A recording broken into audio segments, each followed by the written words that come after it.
Hello folks, Kel Kellogg here. It's time for another video podcast. I'm out for my hike. I'm out in the Tahoe National Forest doing a few miles here. So this is a good time to chat a little bit if you can stand the camera bobbing all over. Anyhow, this is going to be a little bit different podcast today. I'm not going to talk about a fishing technique or any gear. I want to talk about big striped bass. And it's kind of the broad subject. The specific subject is angler shaming. And where I'm going with this is there's been some really big striped bass caught in the West Delta this year. And some of them have been kept, some of them have been released. But it seems like if anybody keeps a striped bass over 10 or 12 pounds, post a picture of it on the internet, there is just an outcry of, recliner, biologists saying, "Oh no, you're killing all the stripers. You should be ashamed of yourself. Those big fish, they support the fishery." Here comes a car. I'll get going again in a sec. Big old Dodge four-wheel drive. Nice truck. Anyhow, back to the stripers. So somebody catches a striper and keeps it, and everybody says, "Oh no, you're killing the striper population. Those are the fish that reproduce and make a lot of stripers." And some folks say, well, all stripers over 10 pounds should be released. Some guys say 15 is the number. Some guys say 20 pounds is the number. My point on that, a couple points actually. One, the DFW says that you're entitled to keep 2 stripers over 18 inches.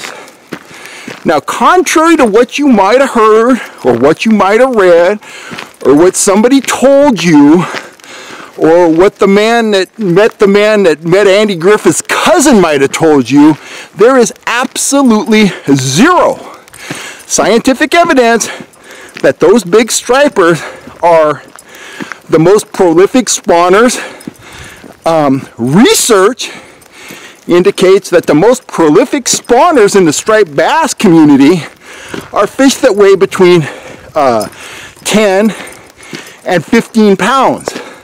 A lot of those older fish, they may not even spawn, or if they do spawn, they may not spawn successfully. So what we're really dealing with here is mythology, superstition, whatever you want to call it. But the guys that say, release all big stripers, they've been up on an apple crate for a long time, and now people take that to be fact, and it's not fact. Now, I'm not advocating for killing all the big bass. I've never personally kept a big striper, but by the same token, I am not going to go out there and shame an angler that hasn't done anything wrong by the law. Fishermen need to stick together. We don't need to be shaming each other because a guy caught a fish that was legal to keep and kept it. It's ridiculous.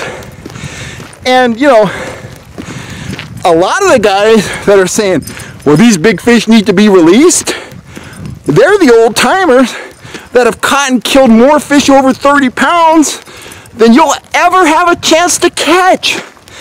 So that's a little bit of a insincere argument to my ears anyway. Now, the reason I've never kept a big striper is I don't think they're that great to eat, the big ones. But you better believe if I go fishing next week and catch a 50-pound striper and decide I'm going to take it home and hit it on the head with a stick and eat the fillets and mount the fish, you better believe that's what I'm going to do, because the law says that's fine. Now, I get the same kind of thing from guys at lakes. They'll see a guy at Folsom or Shasta, turning around here, that keeps a limit of spotted bass, and they're like, "Oh no, all black bass should be released." Well, big picture, that's good management, and it's very ingrained. Tournament fishing has done that for us over the last 50 plus years, where the norm is release black bass. But the fact is, a lot of our lakes would benefit from harvesting some of those smaller spots. And once again, the law says you can keep 5 black bass over 12 inches in most locations. So again, I'm not going to shame a guy because he's got 4 spotted bass on a stringer. He's within the law. He's within the take guidelines. And there's absolutely no evidence that him keeping those fish is going to harm the fishery in any way. It may actually help the fishery, for all we know. So that's just kind of an aside. So,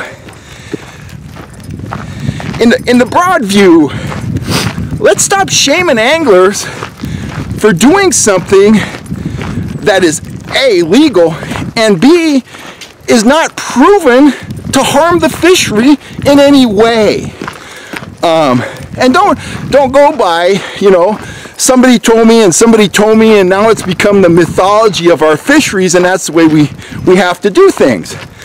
I'll throw this in as kind of my final point on this. I got a friend that went back.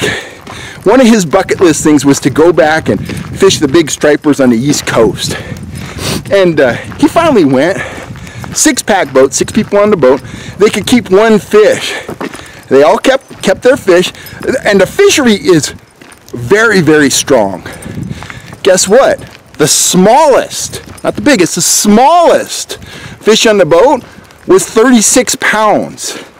So apparently taking trophy fish is not as big a harm to the fishery as you've been led to believe, because not only is it done back east, in a lot of ways it's encouraged. They run trophy striper trips back there, and they have a fishery that's way stronger than ours. So anyway, in closing, let's get off the whole bandwagon of shaming anglers.